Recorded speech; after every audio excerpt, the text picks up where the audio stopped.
Welcome back to another episode of the Sales Gravy Podcast. I'm here at the headquarters of KTOM, a powerhouse in the restaurant and commercial kitchen marketplace. And I'm with Patricia Bible, who is the KTOM CEO, for a special conversation. Before we get started, I want you to go check out Sales Gravy University. It is the most powerful sales training engine on earth. And if you're a business owner, pay attention.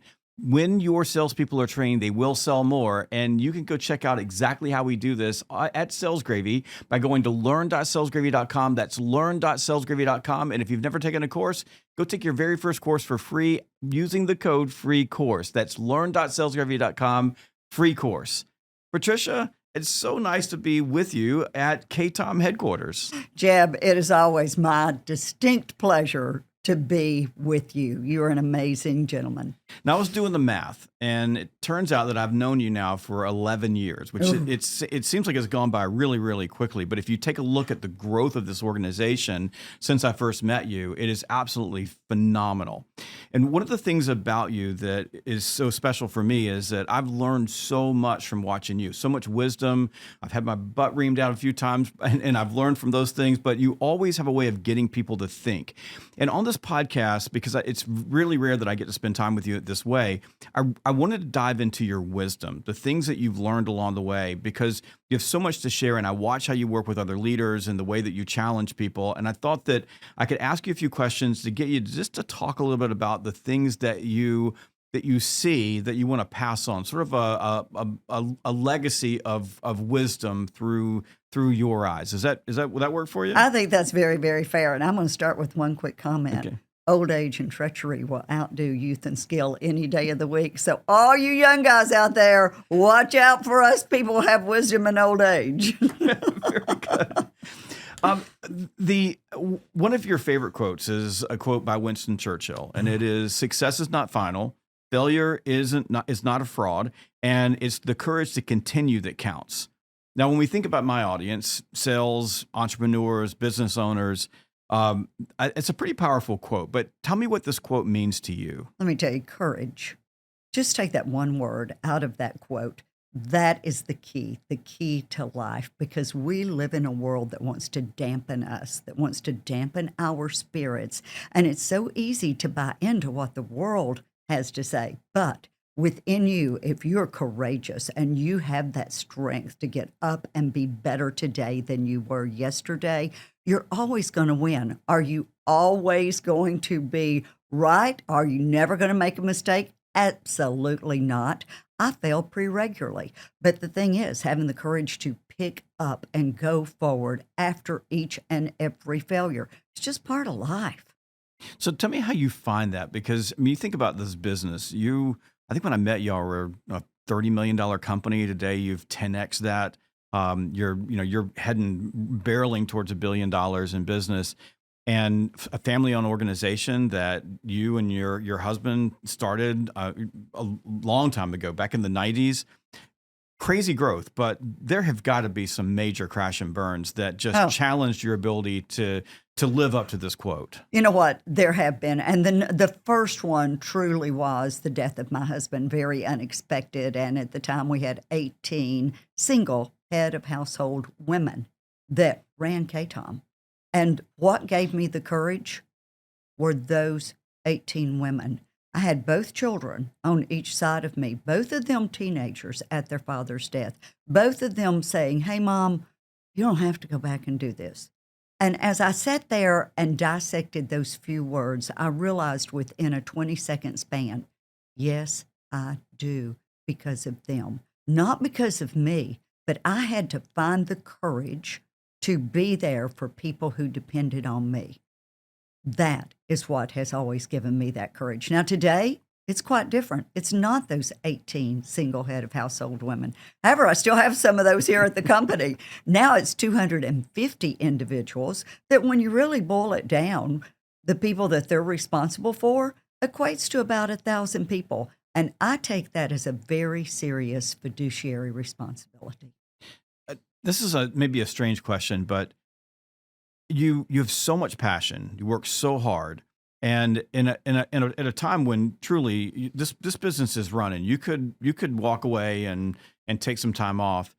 How important is leaving the business in a place where your kids, when they take over, you've left them something that is sustainable and can run. How important is that to you? And is that what creates so much passion for you? It's majorly important. At the time, it was the 18 single household women. Now, today, it's that succession plan. It's not just my children. It's those people that are in leadership positions. It's those people that report to others that are very, very important. But allowing that growth to come because of them sitting by my side, Charlie and Paula. And the beauty of our family is we play together, we work out together, we are very terse together. We go into the boardroom on Thursday mornings, and in fact, about 30 minutes, it will be, ah! So, but at the end of the day, we walk out, we do this, and we still love each other as a family. So keeping that in mind is very, very important, but leading them to make the right decisions, to find that same courage to go forward is very, very important to me, Jeb. Now that it is different because I've many of my family members work in our company, Sales Gravy. It is different with family when you go head to head and you get in fistfights because you got to go sit around the table and have dinner that night. So you figure out how to make up really quickly. But I think for leaders out there, that the ability to have people sit around a table and have the ability to say what they want to say, to have an opinion. I guess my question would be, how do leaders create that same type of atmosphere in a world where most leaders don't have their family members working there? But I love the fact that the way we work as a family is transparent. Like there's nobody hiding anything. And I work very hard to try to bring that to my team. It's not always easy, but like how do you do that by bringing other people in that are not family members? Oh, that's the power and the strength, the ability to listen to everybody's thoughts.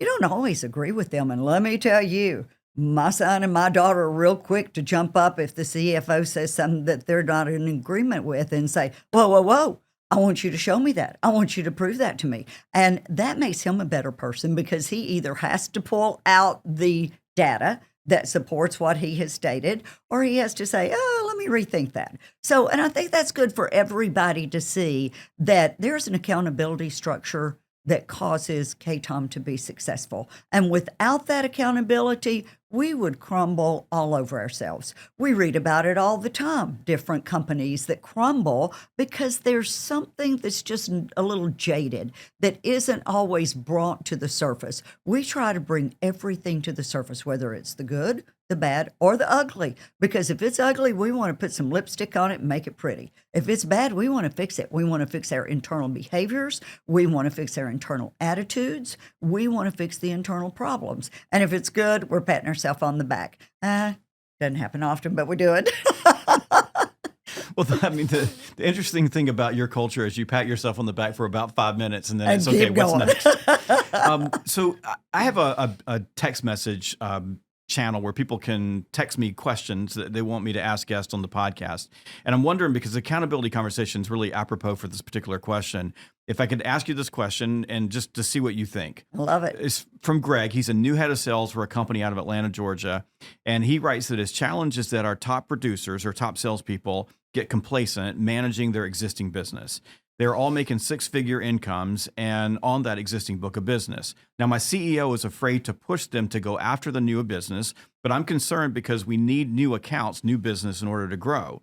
Is there any advice you can give me on how to explain that we need to hold these people accountable to my CEO? Oh, my goodness. Jeb, didn't we have this conversation yesterday we did. When we were in my boardroom and I was like, wait a minute. We've got to rethink this because everybody does get that cushy six-figure thing, and it's like they're comfortable. So what does comfortability do to all of us? It brings about that word you just shared, complacency. Complacency is a death wish. You have to fight that at all costs.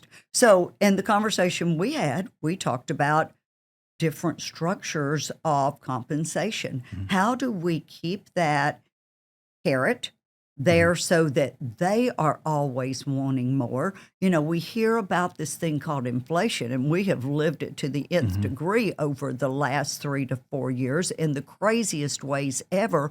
Well, it's affecting our people, but there's still that complacency. So how do we make sure that that carrot is out there? Hey, you've got this current book of business right here. This is what I'm going to pay you on your current book of business. But for your new account, I'm going to do this for you. And it keeps that carrot dangling out there, because don't we all want better for our families? Don't we all want a nicer college or better dorm rooms if we're sending our kids off to school, or a private school if that's our choice, or steak tonight instead of pinto beans?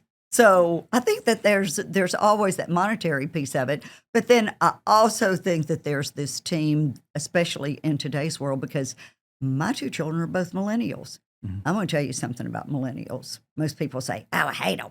I love them. They are the smartest generation I have ever seen, but they question you.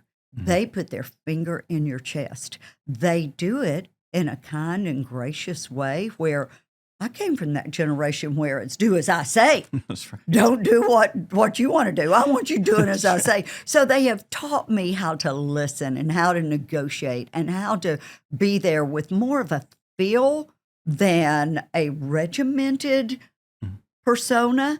And I'm very grateful for that. But I think you always have to have something that people want to reach for.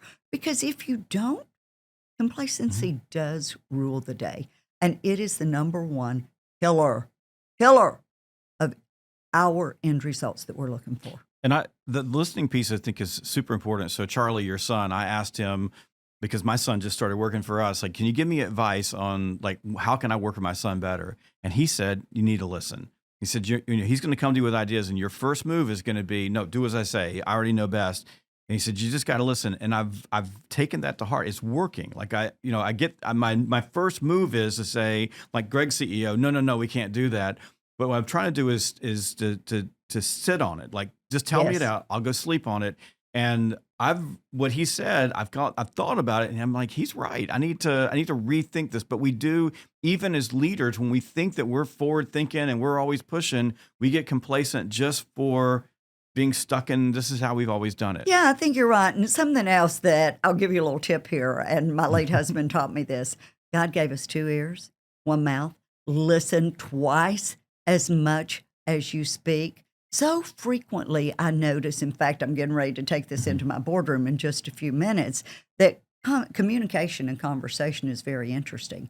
How many times are you having conversation with someone that you are quickly wanting just to shout out the answer because you think you know it, and you really didn't listen to what the question was? So I think you're wise in doing that, and it may be good to sit down with the person that's asking this question, Greg, and him ask his people, tell me what you think. Tell me how you think you can increase your sales by, I don't know what his goals is. You know what mine are. They're always 25%.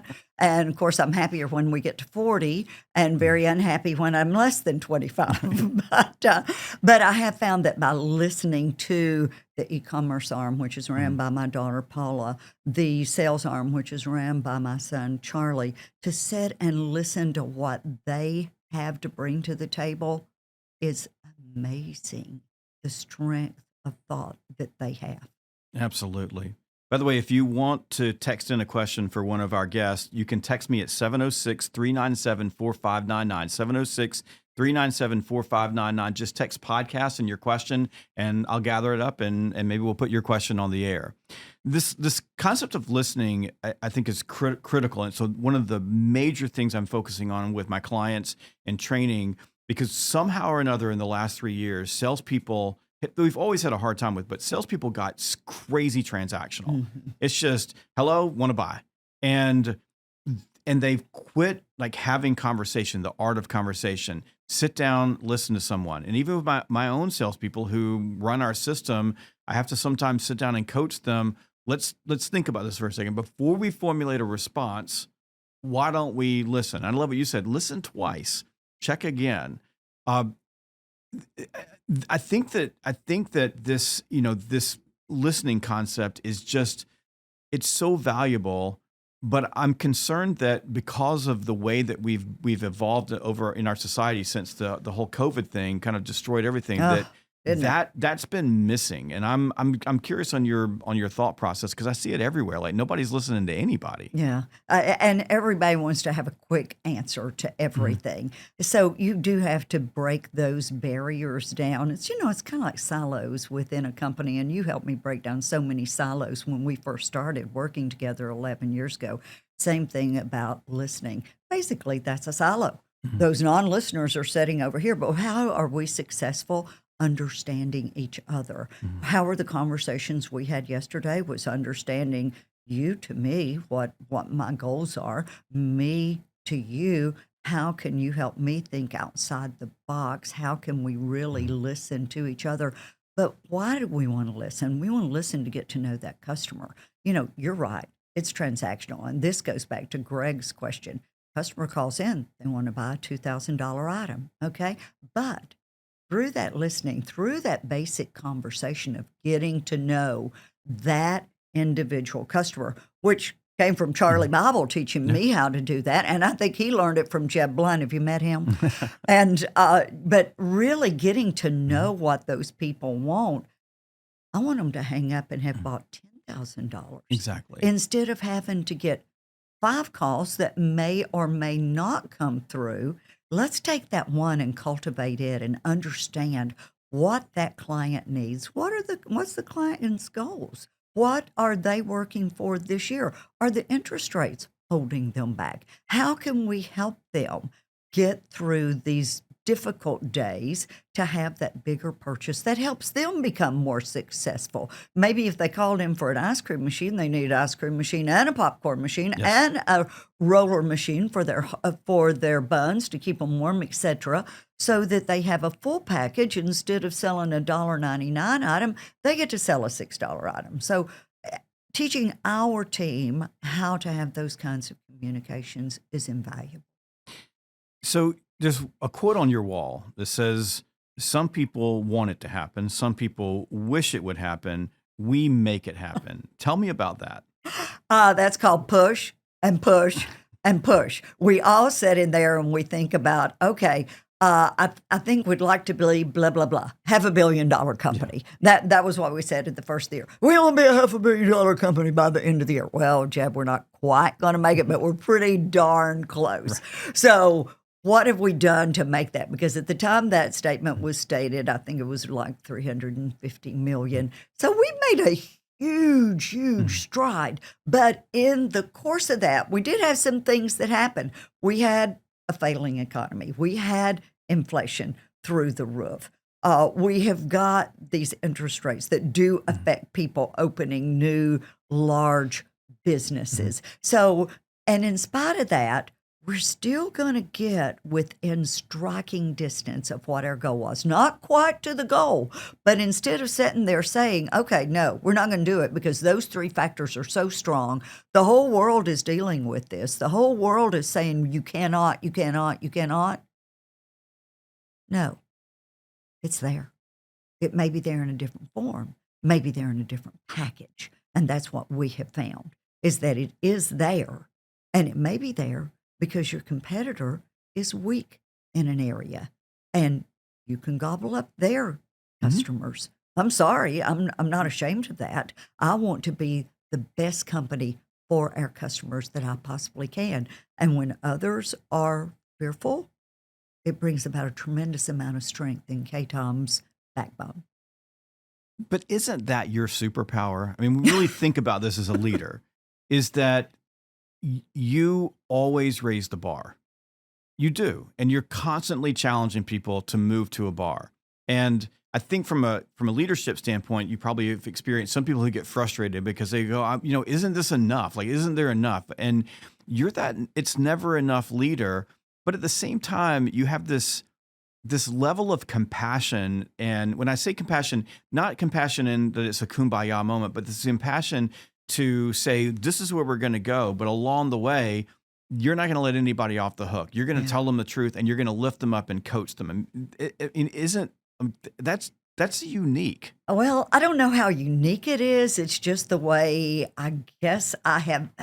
Okay, Jeb, hard knocks. Let's go back to the hard knocks. The hard knocks was when I lost my husband. And this was his dream. This was his company. We did it together, but he was the leader. He made all the decisions. I just loved being there. I loved watching him. But boy, when my base fell out from under me, I had one of two options. I was either going to crumble and be a ball of dust, or I was going to get up and I was going to figure out how to make it work. Now, how did I do that in the beginning, Jeb? I didn't have a clue. So I did one foot in front of the other. And as I put one foot in front of the other, opportunities would show up. Different people would come into my life, different situations. And I learned from each of those. And as I learned, I made a lot of mistakes. I was mad. I was angry. So I would blast out sometimes when I wish I was listening twice as much as I was speaking. But I was so crushed and so hurt, I didn't know how to listen. I didn't know how to evolve through that. But with time, it worked. And with time, I found that compassion was highly needed. I had a young man in our company that just had a conversation yesterday. Bless his heart. He just buried his granddaddy. His daddy was going through cancer. He just went through a divorce. All of these things that happen, and life happens to all of us. You think that all of that doesn't happen in a short period of time, and his time frame was less than a year, but sometimes it does. And yet, I was able to encourage, to support, to help him see that he has something beautiful and fabulous in his two children, in his job, in his ability to impact the world. And so it felt good to watch him walk away with a smile and to know that there is hope. Yeah, bad's going to happen to all of us. It just is. But let's gravitate to the positive. Let's pull out the good and the good within us and make ourselves better. I know you've probably seen it, but there's a sign in my boardroom that says, Patricia, you're better than this. I look at that every morning when I walk in. And what does that tell me? Patricia, you can be better today than you were yesterday. Am I always successful at that, Jeb? No. But usually I am. I do try really, really hard to take those few words to heart. Yeah, that sign is in your office is profound. Took a picture of it, and that's what woke me up at 4:00 this morning because it's such a simple thing. Patricia, you're better than this, and you made me go to the sign and say, Jeb, you're better than this yesterday. But I think about so many situations where I am better than what I'm doing. I am better than that, and I'm just.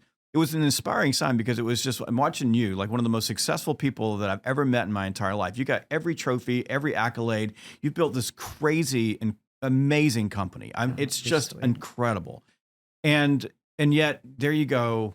I can be better than this. And it inspired me. I'm doing the same thing. I'm going to stick it in a place where I can see it every day when I walk in my office, because that's what I get from you. Like, I learn from you every time I'm with you. And that was like, okay, that's a little thing that you can do as a leader, as a salesperson, as a human being, as a spouse, as a parent, to go, in every moment, I can be better than this. I can be my best self. Yes, absolutely. And I'm humbled and honored to hear you share those words with me. So I thank you very much from the bottom of my heart. Okay, here's my last question for you, because I know you got to run to a growth meeting. Everywhere I look around, you have all over this building, you just see them in different places. You have the word believe.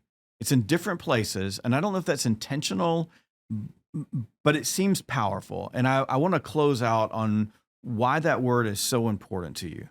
It is intentional, because I do think there is a belief system that's far greater than any of us are. And it's very interesting that, quote, Patricia, you're better than this. I was actually hiking in California with my daughter. We were 7,000 feet, I guess it was, and I'm huffing and puffing, and she is like a little speed demon. She left me a long time back, and I'm standing on the pinnacle, and I'm looking out, and it was just this beautiful, beautiful moment, standing there all by myself. It was so real, Jeb. It was almost audible. this voice came from somewhere and said, Patricia, you're better than that. And I have always gravitated back to that because that really is my belief system. And I think if you have that relational belief, number one, that is powerful. But to believe in each other, to see people that are always driven, always looking for more, and to be reminded of that is very, very important to me. So, as you stated, when you walk in, you're going to see these signs throughout. And all of those are motivational. If you go into my boardroom, you're going to see 20, 30 motivational quotes in there. You're going to see as you walk down the hallways, because when we get up in the morning, it's not always a bed of roses. Lots of mornings we get up and we just don't feel good, or we had a fight with our spouse the night before, or we have a child that's sick. Whatever the thing is in our life, it's easy to get beaten down. So when you walk in the door here, I want you to know that there's someone that believes in you and that you can be someone that can be believed in also. That's powerfully important to me, Jeb. Wonderful. Patricia, thank you so much for joining me on the Sales Gravy podcast. I truly appreciate it. Hey, Jeb Blunt, I love you with my whole heart. You're amazing, and I love what you do with and for our company. So let me unashamedly give Jeb Blunt at salesgravy.com a plug. He is the best, the best, the best in the entire world, and he has put KTOM where we are today. I love you, Jeb Blunt. Thank you so much. Have a great day. Thank you.